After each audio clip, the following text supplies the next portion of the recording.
Hey guys, this week's video is dedicated to the complete recovery of Masha Bas Batsheva. We're excited to announce, it's been a while since we've done this, but August 26th, the great YJP Social at Radio Social, kicking off the year. Can't wait to get everyone back together, meet all the new people. And so early bird tickets till Tuesday night. Take advantage, spread the word. Can't wait to see everyone. I've been asked why we don't see miracles like we used to. You know, like the big ones. Because obviously, you know, everything around us is miraculous. So much happens in daily life is miraculous. But the big headline-grabbing miracles, like the splitting of the sea, giving of the 10 Commandments at Mount Sinai, the open, godly revelation, earth-shattering miracles, feels like we're missing out. In this week's Torah portion, Parsha Eikev, Moshe continues the narrative of the Jewish people, the 40 years in the desert.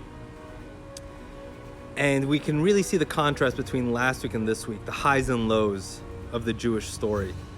Last week we had the recounting of the giving of the Torah, the pinnacle, godly revelation, God himself revealing himself on Mount Sinai.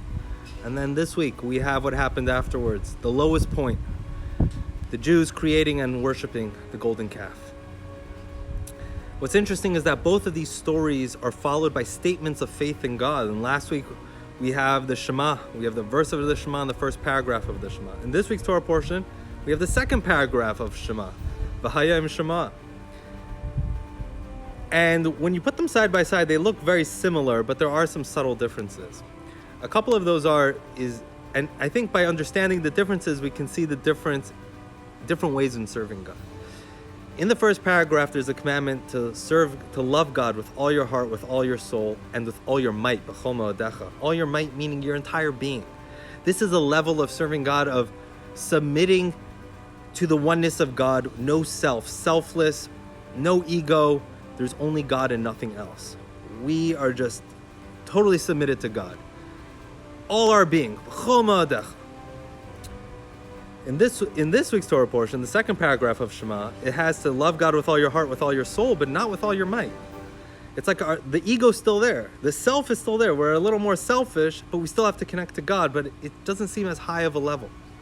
Another difference is, in the first paragraph, it doesn't mention reward or punishment, and in this week's Torah portion, in the second paragraph of Shema, it connects the mitzvot with health, wealth, well-being, and so on.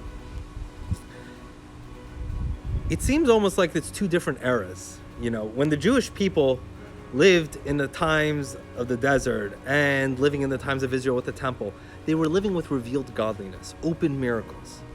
They were inspired to connect with God in a selfless way, totally nullifying their very existence, just connecting to God, nothing else. They had inspiration all around them. The second paragraph seems to be talking about our times, the exile, when we don't have revealed miracles, we don't have revealed godliness, and it's harder to connect.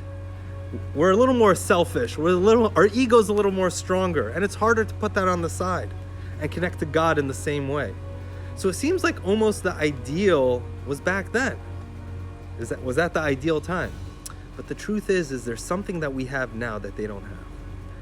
That is an ownership of our relationship with God. See, back then, they had these open miracles, open inspiration, guiding them. It was external, inspiring them to connect to God. Now, we have to find that within ourselves. We have to inspire ourselves. Our faith in God is so much deeper, so much stronger because it comes from within. It comes from our own effort. It's not coming because we just saw the splitting of the Red Sea or God just spoke to us. It's coming from deep within where we find that faith and belief in God. And the connection is so much stronger, so much deeper. So when we think back, we're missing out on all these miracles. The truth is, the fact that we're still here, the fact that we still have faith in God, that is the greatest miracle of all. Shabbat Shalom.